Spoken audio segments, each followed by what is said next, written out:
Live streaming के माध्यम से मोबाइल ऐप पर और मीडियम वेब पर हम आकाशवाणी के छतरपुर केंद्र से बोल रहे हैं। लीजिए सुनिए नोवेल कोरोना वायरस पर विशेष कार्यक्रम एक जंग जिंदगी के लिए। कार्यक्रम सुनने वाले सभी श्रोताओं को रविंद्र प्रजापति का नमस्कार। कैसे हैं आप सभी लोग? उम्मीद करते हैं कि आप भी अपने घरों में होंगे और स्टे होम स्टे सेफ का पालन कर रहे होंगे और लॉकडाउन का पालन कर रहे होंगे। अनावश्यक रूप से आप भी घर से बाहर नहीं निकलते होंगे। यूं ही हमारे कार्यक्रम को सुनते रहिए जिसका नाम है एक जंग जिंदगी के लिए। श्रोताओं, आजकल आपने देखा होगा कि ऑनलाइन एजुकेशन का सिस्टम बहुत चल पड़ा है। चाहे वो छोटे बच्चे हों चाहे बड़े बच्चे हों, सभी लोग मोबाइल लैपटॉप के माध्यम से ऑनलाइन पढ़ाई कर रहे हैं। इसके अलावा मध्य प्रदेश की जो परीक्षाएं रह गई थीं वो भी करवाई जा रही हैं, बोर्ड की परीक्षाएं 12वीं की। इन सभी के बारे में विस्तार पूर्वक हमने बात की है डॉक्टर अवनींद्र कौशिक, जो मनोवैज्ञानिक हैं और कैरियर काउंसलर भी हैं झांसी से। आइए सुने इनको। नमस्कार सर। नमस्कार। चूंकि आप मनोवैज्ञानिक हैं और एक कैरियर गाइडेंस भी देते हैं जी हाँ। आजकल, चाहे वो बच्चों को हो चाहे प्रतियोगी परीक्षाओं की तैयारी करने वाले हो, सभी के लिए ऑनलाइन क्लास की व्यवस्था की जा रही है। जी हाँ। तो ये सर ऑनलाइन क्लास आखिर है क्या? पहले तो हम यही जानना चाहेंगे कि देखिए, जो ऑनलाइन क्लासेस है ये इंटरनेट के माध्यम से चलती हैं कि इस पर वीडियो रिकॉर्डिंग भी होती है कि वीडियो लोग आपने बना के उसमें अपलोड कर देते हैं और लोग इंटरनेट चला के उसको देखते हैं। लाइव क्लासेस भी होती हैं कि सीधा उस एक निश्चित टाइम पर टीचर और स्टूडेंट आपस में इंटरेक्ट कर रहे होते हैं, तो वो लाइव क्लासेस भी होती हैं या वीडियो पड़े होते हैं। इस तरह से ऑनलाइन क्लासेस संचालित होती हैं। तो सर ऑनलाइन क्लास में जैसे आपने कहा कि इंटरनेट की आवश्यकता होगी और लैपटॉप या मोबाइल की भी आवश्यकता होगी क्योंकि वीडियो कॉल होना है, तो इस ऑनलाइन प्रणाली से सर गरीब वर्ग को कैसे जोड़ा जाए? क्योंकि अगर उनके पास मोबाइल नहीं है अच्छे क्वालिटी का या लैपटॉप नहीं है तो वो कैसे जुड़ेंगे इस ऑनलाइन क्लास से? हाँ, देखिए, ये एक दिक्कत की बात ये है कि ऑनलाइन क्लास के लिए आपके पास कम से कम एक एंड्रॉइड फोन होने चाहिए, थोड़ी सी स्क्रीन बड़ी हो, क्योंकि स्क्रीन छोटी होगी तो दिक्कत होगी, और आपके पास नेट कनेक्शन हो ताकि आप उसको देख सकें। ये एक समस्या हो रही है अपने देश में, क्योंकि हम कॉपी तो कर लेते हैं विदेशों से। बिल्कुल कि अगर यूरोप में हो रहा है, अमेरिका में हो रहा है, तो हम भी उसको कर लेते हैं, लेकिन हम अपने यहाँ की परिस्थितियां नहीं देख रहे हैं कि हमारे यहाँ के लोग इन सब चीजों का बोझ उठा पाएंगे या नहीं उठा पाएंगे, इतना खर्च कर पाएंगे या नहीं कर पाएंगे। तो ये एक समस्या है। इसके लिए सरकार को आगे चल के कुछ गाइडलाइन उस तरह की बनानी होगी, तभी ये संभव है कि हर आदमी तक, हर स्टूडेंट तक ऑनलाइन की व्यवस्था हो सके। जी, नहीं तो ये एक सीमित वर्ग तक सिमट के रह जाएगी ये ऑनलाइन जो शिक्षा जो चल रही है। जी बिल्कुल। अभी अगर आप गांव में देखें, गांव में बहुत से लोगों के पास एंड्रॉइड फोन नहीं है। कहने के लिए अगर हम डेटा देखते हैं तो हम ये बोलते हैं कि हमारे पास इतने लोगों के पास, इतने करोड़ों लोगों के पास मोबाइल है, इंटरनेट कनेक्शन है, लेकिन सच ये है कि हमारे देश में एक आदमी के पास 3 इंटरनेट कनेक्शन है या 3 एंड्रॉइड फोन है, तो वो हर एक के पास तो नहीं पहुंच रहा है। नंबर ऑफ फोन ज्यादा है लेकिन हर व्यक्ति के पास फोन पहुंचे ऐसा कोई जरूरी नहीं है। सर इस ऑनलाइन प्रणाली में और क्या क्या समस्याएं आ रही हैं? देखिए, ये जो ऑनलाइन प्रणाली शुरू हुई थी ये था कि इमरजेंसी मोड में, कोविड-19 की वजह से एक इमरजेंसी मोड पैदा हुआ कि क्लासेस बंद हो गई, बच्चे की पढ़ाई का नुकसान ना, इसलिए शुरू करा। लेकिन ये इतना ज्यादा बढ़ा दिया कि अब थोड़ा सा लगने लगा कि सिर्फ इसके अलावा कोई और तरीका नहीं बचा है। समस्याएं हैं, फायदे भी हैं, समस्याएं। फायदे ये हैं कि ठीक है, हमें जब देखना होगा, हमारे पास टाइम होगा, या हमें अगर ये लगता है कि कोई चीज हमें अपने एक्चुअल क्लास में समझ में नहीं आई, तो हम इस वर्चुअल क्लास में या ऑनलाइन क्लास में जाके हम समझ लेंगे। एक तो ये फायदा हो गया, लेकिन नुकसान ये हो गया कि सिर्फ जब पूरा का पूरा कोर्स हम ऑनलाइन करा रहे हैं तो समस्याएं पैदा होना शुरू हो गई हैं। नेट की कनेक्टिविटी की प्रॉब्लम शुरू हो गई है, हम 4-6 घंटे बैठे हैं, वो समस्या शुरू हो गई है। तो हमें कहीं ना कहीं हमारे मानसिक दबाव में हम आ रहे हैं और मानसिक तौर पे हमें कहीं ना कहीं नुकसान हो रहा है। जी।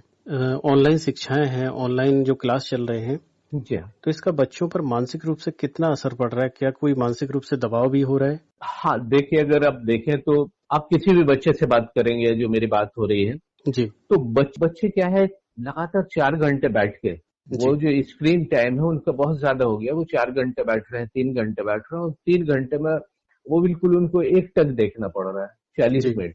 40 मिनट वो यहाँ वहाँ नहीं हो रहे हैं क्योंकि उन्हें कंसंट्रेट भी होना, तो उसकी वजह से क्या हो रहा है, जब वो क्लास के बाद उठते हैं तो वो डिसइंटरेस्ट उनके अंदर पैदा हो रहा है, वो इरिटेट हो रहा है, उनके अंदर झल्लाहट पैदा हो गई है, छोटी छोटी बातों पे झल्लाने लगे हैं वो बच्चे, बिल्कुल, बिल्कुल। तो मूडी हो गए हैं और भावनात्मक रूप से उन पर बहुत प्रभाव पड़ रहा है। ये जो क्लास टाइम है, ये थोड़ा सा कहीं ना कहीं हमें कम करना पड़ेगी, बच्चे के टाइम के हिसाब से हमें कहीं ना कहीं एडजस्ट करना पड़ेगा, पेरेंट्स को सोचना पड़ेगा। और दूसरा क्या हो रहा है, पेरेंट्स इसके साथ साथ साथ में फिर हॉबी क्लासेस भी ज्वाइन करा रहे हैं, तो बच्चे 4 घंटे यहाँ पढ़ के फिर 5 घंटे, 2 घंटे, 1 घंटे की हॉबी क्लास में जा रहा है। तो वो चीजें हमें कहीं ना रोकना पड़ेगी, क्योंकि ये बच्चे के मानसिक स्तर पे और शारीरिक स्तर पे, मतलब मानसिक और शारीरिक दोनों स्तरों पे ये तनाव दे रहा है बच्चे को। जी, जी, जी।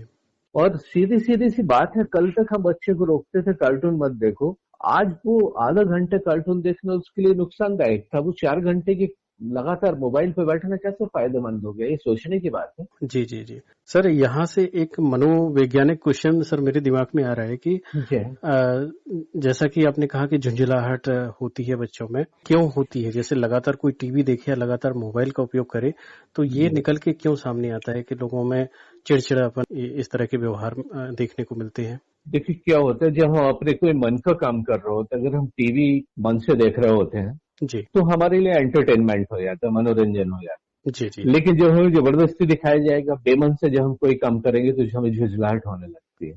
अच्छा, अच्छा। बच्चों के साथ भी वही हो रहा है कि बच्चों की जो बैठने की क्षमता है, एक 6 साल 6वीं या 7वीं में पढ़ने वाले बच्चे की जो क्षमता है वो 4 घंटे की नहीं है लगातार। बिल्कुल सही बात है। तो वो 40 मिनट बैठेगा, फिर उसको 20-25 मिनट चाहिए, फिर घूम के आएगा, क्योंकि वर्चुअल क्लास है, मानसिक रूप से वो घर पर बैठा हुआ है, मानसिक और शारीरिक रूप से तो वो घर जैसे माहौल में बैठा है, तो उसको लगता है कि थोड़ा सा एक चक्कर लगा के आते घर का। जी, तो जी। वो झुंझलाहट जब हम बेमन से काम कराएंगे और जरूरत से ज्यादा कराएंगे तो ये झुंझलाहट होगी।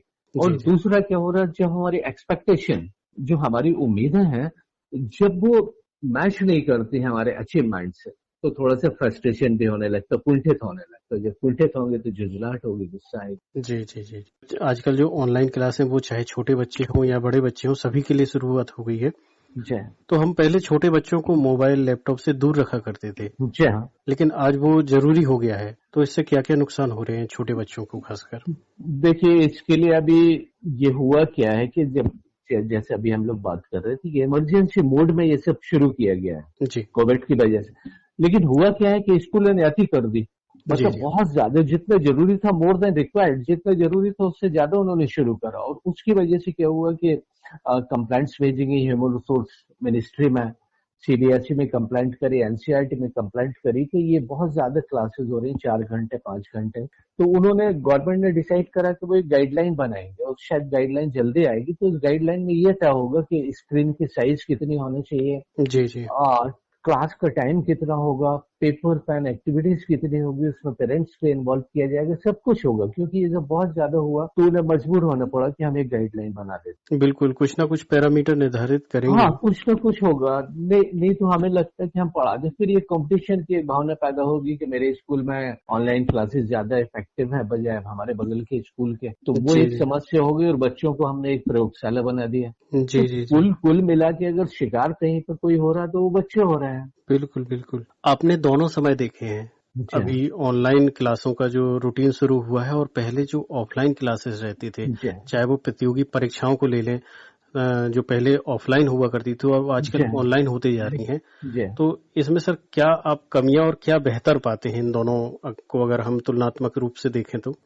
देखिए, सबसे पहले एक चीज हमें ध्यान रखना होगी कि हम कितने ही हमारे ऐप आ जाएं, एजुकेशन ऐप आ जाएं, ऑनलाइन क्लासेस आ जाएं, हम जी, टीचर को रिप्लेस नहीं कर सकते हैं कि उसको हम वहां से हटा दें और सिर्फ ऑनलाइन पे काम चले। क्योंकि बच्चे को जो इमोशनल सपोर्ट चाहिए होता है वो उसको टीचर से मिलेगा, किसी स्टडी ऐप से नहीं मिलेगा। बिल्कुल सही बात है। या ऑनलाइन क्लास जो वर्चुअल है, टीचर दिख रहे हैं, लेकिन वो इमोशनल सपोर्ट जो उसको चाहिए, जो सामने होता है एक्चुअल में, वो नहीं मिलेगा। तो सीधी सी बात है, फर्क हमेशा रहेगा, हम कितना भी डेवलप कर लें लेकिन हम इमोशन उसमें नहीं ला सकते किसी ऐप के अंदर। तो जो भावनाएं होंगी वो किसी ऐप में नहीं आएंगी। तो पहला फर्क तो यही है कि हम उन बच्चों को जो भावनात्मक सपोर्ट है, भावनात्मक जो मतलब इमोशनल सपोर्ट कहना चाहिए, वो हमारा ना तो ऐप दे पाएगा ना एक ऑनलाइन क्लास ले पाएगी। सबसे पहले ये चीज है जिसको हम कभी पूरा नहीं कर सकते।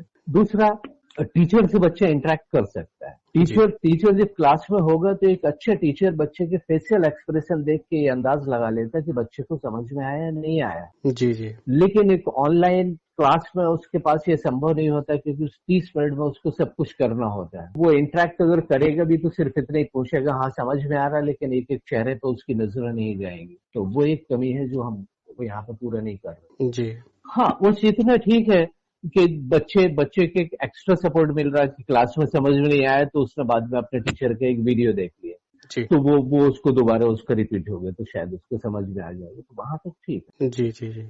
सर एक सवाल और हम आपसे पूछना चाहेंगे, डिजिटल जी वर्क ज्यादा हो रहे हैं और लोगों के पास एंड्रॉयड फोन अधिकतर हो रहे हैं, तो जी जो स्टडी मटेरियल है वो जी लोग किताबों से ना पढ़ के आजकल मोबाइलों पर उपलब्ध हैं या वेबसाइट पर उपलब्ध हैं, तो यहाँ से पढ़ने में ज्यादा रुचि रखते हैं।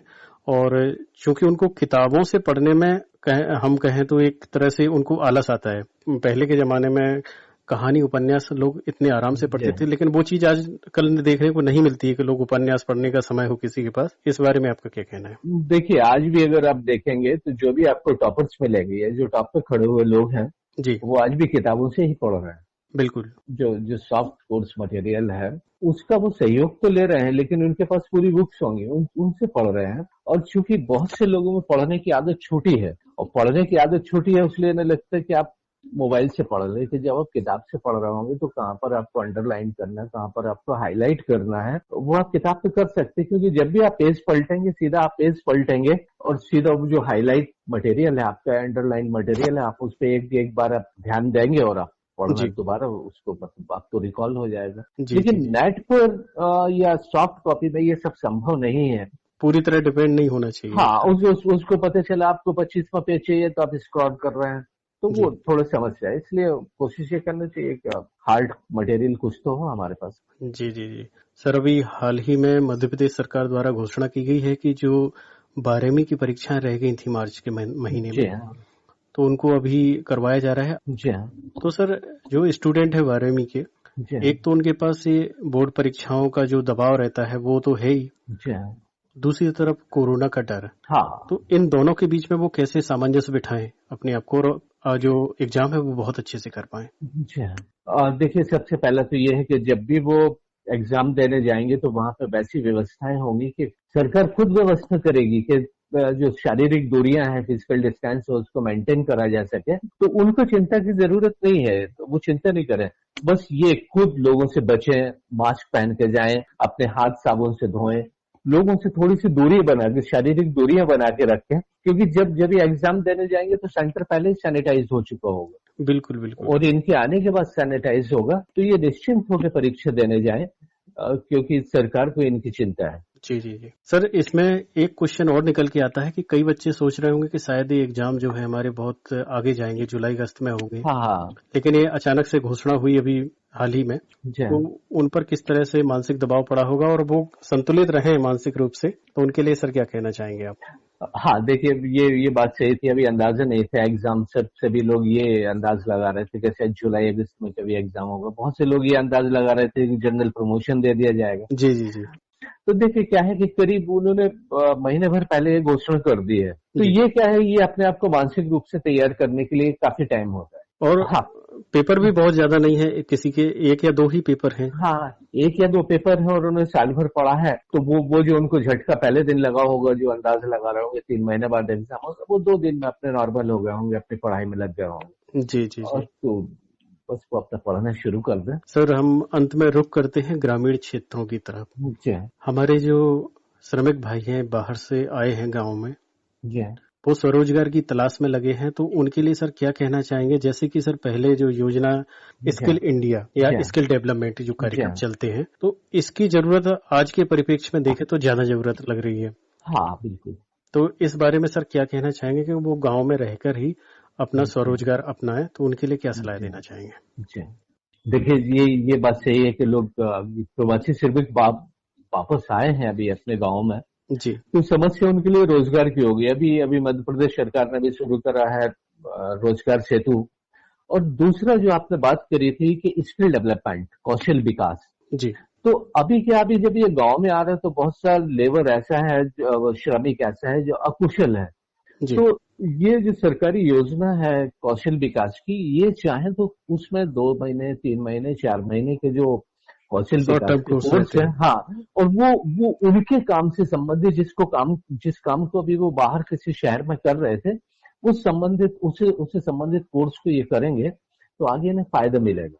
और जी। जो जो अभी सरकारी योजनाएं चला रही हैं कि उन्हें उनके गांव में ही रोजगार दिया जाएगा या आसपास के एक से रोजगार करने वाले लोगों को जोड़ के एक समूह बना के काम कराया जाएगा, तो ये ट्रेनिंग उनके लिए काम आएगी।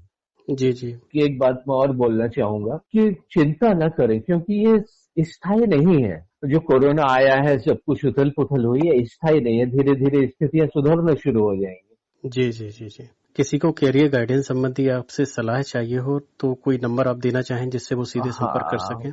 जयपुर नंबर मेरे लिख सकते हैं, 9453878628। मैं नंबर एक बार फिर रिपीट कर देता हूँ, 9453878628। जी। जी। जी। जी। इस नंबर पर सीधे संपर्क करके किसी भी तरह की कैरियर गाइडेंस संबंधी अगर आपको समस्या आ रही है तो आप फोन कर सकते हैं और उचित सलाह ले सकते हैं। हाँ, कैरियर या मानसिक रूप से कोई भी दिक्कत हो तो वो कॉल कर सकते हैं। जी। जी। जी। आज सर आपने बहुत अच्छी बातें बताई हैं ऑनलाइन एजुकेशन संबंधी। ग्रामीणों में जो स्वरोजगार की तलाश में हैं उनके लिए भी बहुत महत्वपूर्ण जानकारी, और जिनकी 12वीं की बोर्ड की परीक्षाएं हैं वो मानसिक रूप से संतुलित रहकर कैसे परीक्षा दें, इसके बारे में भी आपने बहुत अच्छी सलाह दी। इसके लिए सर आपका बहुत बहुत धन्यवाद। आपको भी धन्यवाद। अभी आप जिन्हें सुन रहे थे ये थे डॉक्टर अवनींद्र कौशिक, मनोवैज्ञानिक और कैरियर काउंसलर, झांसी से। श्रोताओं, इस कोरोना के विपरीत समय में सभी लोग अपने अपने स्तर पर बचाव भी कर रहे हैं और कई लोग बचाव के साथ साथ समाज की सेवा में भी लगे हैं। ऐसे ही हमने बात की है नौगांव जिला छतरपुर के अभय दामोदर तिवारी, जो इस समय समाज सेवा में लगे हैं लॉकडाउन के समय में, और उनके साथी भी इस काम में सहयोग कर रहे हैं। आइए जानते हैं उन्होंने इस कोरोना काल में क्या क्या समाज सेवा की है। आइए सुने। जी नमस्कार, मैं रविंद्र प्रजापति आकाशवाणी छतरपुर से बोल रहा था। जी नमस्कार रविंद्र जी। रविंद्र जी, मैं नौगांव निवासी, मेरा नाम है अभय दामोदर तिवारी, मैं नौगांव में रहता हूँ। जी जी जी, हमारे सुनने वाले सभी श्रोताओं की तरफ से आपका बहुत बहुत स्वागत है कार्यक्रम में। जी धन्यवाद। अभय जी, हमने सुना है कि आप समाज सेवा से जुड़े हैं, तो किस तरह की समाज सेवा करते हैं आप और कब से जुड़े हैं इस काम में? सर, इसके बारे में अगर मैं आपको बताऊं, अगर जिसमें मैं जुड़ा तो काफी समय से था जी। पर कोई शौक से नहीं जुड़ा था, एक मन में प्रेरणा मिली जुड़ने के लिए। मेरी एजुकेशन जो हुई है वो दिल्ली से हुई है। अच्छा। दिल्ली से जब मैं अपनी ग्रेजुएशन करता था, तो जब मैं ग्रेजुएशन के लिए अपने दिल्ली जा रहा था तो उस समय एक मेरा छोटा भाई जैसा था लड़का, वो संपर्क में रहता था मुझसे। अच्छा अच्छा। तो वो बड़ा मिस करता था, भैया आप दिल्ली जा रहे हो तो हम यहाँ क्या किया करेंगे। तो वो संपर्क में रहा रहा उसके बाद 2016-17 में उसकी तबीयत बहुत खराब हो गई। तो वो दिल्ली के राजीव गांधी हॉस्पिटल आता है, तो वहां मुझे फोन करता है कि आप मुझे देखने आओ। तो मैं देखने जाता हूँ, तो उस दिन का दिन था कि मुझे पहली बार कुछ ऐसा काम करने की जब प्रेरणा मिली 2016 में। तो मुझे लगा कि मुझे इसके लिए कुछ हेल्प करनी है, पर मैं वहां पे हेल्पलेस था कि उनके लिए कुछ कर नहीं सकता था। जी जी। तो मैंने उसको बिना बताए उसकी सारी रिपोर्ट्स की कॉपियों को फोटोकॉपी करवाया, लेके आया। क्योंकि मैं एनजीओ सेक्टर में जुड़ा था वहां पे फंड रेंज कंपनी के लिए, तो मैंने वहां पे अपनी बात रखी कि इसकी हेल्प करना है, और भगवान ने उस बात को माना। तो जब उनको पहली बार मैंने अपने हाथों से 1,70,000 रुपए का चेक दिया, तो मुझे उस दिन, मतलब आप ये मानेंगे कि मैंने शायद जीवन में जो भी पूंजी बनाई होगी और जो शायद रख भी पाऊं तो वो सुकून नहीं मिलता जी। जो उस इंसान को मैंने वो जो चेक दी कि भैया अपना, और उसके बाद उसका पूरा ट्रीटमेंट हुआ। 24 साल का लड़का फिट हुआ, उसकी शादी हुई, आज बच्चे हैं, नौकरी करता है। जी जी। तो उस दिन प्रेरणा मिली काम करने के लिए, तो वो फिर काम चलता गया। वहां से आपकी शुरुआत हो गई इस काम की? जी जी जी जी बिल्कुल। फिर वहां से मुझे समझ में आ गया कि मतलब ये काम करने की अच्छा लगने लगा, काम करने के लिए एक अलग ही सुकून है इस काम में। जी जी बिल्कुल। कुछ मिले ना मिले पर सुकून जरूर मिलता है, लोग, सही बात। जी जी जी। 2016 के बाद अभी तक आपने और क्या क्या काम किए हैं? जी काम सर उसी क्रम में फिर मैं चलता रहा कि उसके बाद मेरी दीदी है, छतरपुर में ही रहती हैं, धीरज मिश्रा जी। उन्होंने मुझे एक फाइल लाके दे दी कि एक उनके यहाँ पे कोई मालिश करने वाला आता था, उसको कुछ प्रॉब्लम थी, तो उसने कहा कि मैंने सुना है कि तुम हेल्प कर देते हो। अरे मैंने कहा दीदी यहाँ बहुत दिक्कत होती है। बोली अरे एम्स में कोशिश करो ना, इसका भी कुछ करवा दो। तो वो भगवान जहाँ हम पूजा करते थे वहां उसके पेपर रख के चली गई ताकि तुम्हें रोज दिखते रहे पेपर। अच्छा अच्छा। तो एक दिन की बात हुई कि मैं निकल गया वो पेपर लेके एम्स में, तो उनकी बात आज की मैंने वो सैन परिवार से वहाँ छतरपुर में फोन लगाया कि मैं आपके लिए इतना परेशान हो रहा हूँ, आप ट्रीटमेंट कराने दिल्ली तो आएंगे ना। तो उसमें भी भगवान का ही आशीर्वाद रहा और सबकी प्रेरणा से, मान लो कि वो उनका मैंने जून के समथिंग उसमें सिस्टम में उनके कागज वगैरह लगाए और फिर ये उनका अक्टूबर में ऑपरेशन हो गया। उनके लिए भी एम्स के डिपार्टमेंट से मैंने MSW के मास्टर ऑफ सोशल वर्कर के दिल्ली एम्स में एक डिपार्टमेंट है, वहां पे जरूरतमंद लोगों के लिए अगर आप बात रखते हैं और कुछ पेपर प्रोवाइड करवाते हैं तो वो आर्थिक मदद भी लोगों की कर देते हैं। तो उन्होंने तकरीबन 1 लाख रुपए की उनको तब मदद करवाई। तो इस तरीके से ये सिलसिला चलता रहा। जी जी जी। विरासत में भी चीजें मिली हैं क्योंकि पिताजी हमेशा से मेरे, भले ही वो एक पूर्व चेयरमैन रहे नगर पालिका के, पर उसके बावजूद भी वो नगर में जितनी भी चीजें होती थी बिना पद के भी कई साल तक रहे, लोगों की काम करते रहते थे। फिर देखता था मैं कि वो बैठे हैं, मतलब ब्रश भी नहीं कर रहे, 2 बज गए, हम लोग बोलते थे कि पिताजी आप अपने स्वास्थ्य का ख्याल रखिए। और लेकिन लोगों की जो समस्याएं आती थी वो सुनते थे, करते थे। फिर कहीं ना कहीं जब उनका स्वास्थ्य गड़बड़ हुआ पिताजी का, तो मेरी दीदी छतरपुर में है जो रहती है, उन्होंने अपनी किडनी उनको डोनेट की 2009 में। तो कहीं ना कहीं ये त्याग और करुणा की जो भावना थी मैंने अपने घर परिवार से सीखी है कि जहाँ भी जिसको जो जरूरत है तो वो मदद करनी चाहिए जितना आप कर सकते हैं। जी जी जी जी। अभय जी, अभी तो आपकी उम्र बहुत कम है, युवा है और अभी से ये जज्बा आपके जहन में है, तो इस काम में आपके कौन कौन मदद करता है, कौन कौन है आपके साथी लोग जो इस काम में मदद करते हैं? मैं रविंदर जी आपको बताना चाहूंगा कि मैं बहुत तरीके से, कई तरीके से काम करता हूँ। जैसे इसमें हमारी टीम, अलग अलग टीमें काम करती हैं कि जैसे हम इस टीम में, हमारी एक मुक्ति धाम था हमारे नगर नौगांव में, जब हम लौट के आए तो देखते थे मुक्ति धाम जहाँ लोगों के जीवन का अंत होता है, वहाँ की दुर्दशा बहुत गंदी रहती थी कि कई डेड बॉडीज पड़ी हैं, तो वहां पे कुत्ते खाने लगते थे, कोई चौकीदार नहीं होता था, कुछ नहीं होता था, बहुत गंदगी होती थी। शायद हम आप भी जब किसी की अंतिम यात्रा में जाते हैं तो वहां से आने के बाद स्नान करते हैं, फिर अपने गाँव में घर में प्रवेश करते हैं। लेकिन हमारी युवा टीम में उस समय थे, मैं था, शत्रुघ्न मिश्रा जी थे, पंकज पटेरिया, कुलदीप यादव जी, सौरभ तिवारी जी, जितेंद्र यादव जी, ऐसे बहुत सारे हमारे युवा साथी थे। तो हम सब ने मिलकर ठाना और हम निरंतर मुक्ति धाम की सफाई करने जाते थे हर हफ्ते। अच्छा अच्छा। हाँ, तो उसके बाद प्रशासन ने वहां पे, यहाँ पे उनकी आंख खुली, फिर उन्होंने प्रशासन, नगर पालिका ने उस पे एक आदमी की वहाँ ड्यूटी लगाई, फिर धीरे धीरे वहां पे निर्माण काम चालू किया। तो इस तरीके से करते करते हमारी टीम के लिए सब लोग, यही लोग मिलके हम हमेशा काम करते रहते हैं कि जहां भी नगर में जो चीज की बात आती है तो काम करते हैं। अभय जी, अभी जो कोरोना और लॉकडाउन का समय चल रहा है, तो इस समय आपके साथी लोग और आप क्या समाज सेवा कर रहे हैं? जी, इसके लिए मैं आपको बताऊं रविंद्र जी की इसकी शुरुआत मैं और हमारी टीम के सभी साथियों ने लगभग 27 मार्च को की थी। ये 22 मार्च या 23 मार्च के समथिंग जब लॉकडाउन हुआ तो हम लोग 2-4-5 दिन अपने अपने घरों में रहे। लेकिन एक आदमी का अपना नेचर होता है जी, तो वो नेचर इंसान को खींच के ले आता है कि जब हम लोगों ने देखा कि लॉकडाउन में ऐसी भुखमरी की स्थिति पड़ रही है, जो लोग रोज 200-300 रुपए कमाते हैं उनके घर में खाना नहीं है, पैकेट नहीं है। हमारे नौगांव के यहाँ पे आसपास एक ग्राम धर्मपुरा है जहाँ पे कुछ 35 से 40-80 परिवार आदिवासियों के रहते हैं। उन आदिवासी परिवार में जहाँ रोज रोटी की दिक्कत थी, वहाँ उनके क्या हालात थे, जब वहाँ पता चला तो हमने वहाँ से पहले फूड, खाना बांटने का अपना काम चालू किया। फिर उसके बाद हम लोगों ने जब वहाँ पे खाना की निरंतर सप्लाई देते रहे तो शहर में कुछ लोगों ने बात रखी कि भाई मास्क, अब चूंकि उस समय ट्रांसपोर्ट पूरी तरीके से बंद था तो हमने कैसे भी करके जो टेलर मास्टर्स होते थे उनको रिक्वेस्ट करके उनको कपड़े प्रोवाइड करवा के तकरीबन 2000 से ज्यादा मास्क बनवाए यहाँ नगर में। तो वो वार्ड वाइज कहीं पे 200-300 हर वार्ड में मास्क डिस्ट्रीब्यूट किए हमारी पूरी टीम ने जा जाके। फिर उसके बाद हमारे बड़े भाई अजय तिवारी जी और हम सभी लोगों ने मिलकर सैनिटाइजेशन की भूमिका बनाई कि इसको सैनिटाइज करने का। तो उनकी प्रेरणा से सब हम लोगों ने जाके पूरे नगर को, आपको मैं बता दूं, तकरीबन मैं खुद व्यक्तिगत 6000 घरों में जाके सुबह हमारी टीमों का निकलना रहता था। उस टीम में हमारे साथी रहते थे सौरभ खान, सुशील रेखवार, इम्तियाज भाई, आशीष सोनी, ये सारे लोग मिलके, छोटू वर्मा, सब लोग मिलके ये काम करते थे। मोनू DMX, ये सुबह हम लोग 8 बजे निकलते थे और आपको बता दूं तकरीबन 40-42 डिग्री तापमान में पूरी टीम इस नगर में घर घर जाके सैनिटाइज करती थी। कि हम पूरे घर को सैनिटाइज करते थे। बीच में ये बात आई कि हम जब इतनी मेहनत कर रहे हैं तो किसी प्राइवेट कंपनी को ये काम ठेके पे देके करवा सकते थे, लेकिन हमने कहा नहीं, हमारा नगर है, हम खुद इसको घर घर जाके सैनिटाइज करेंगे। बिल्कुल बिल्कुल।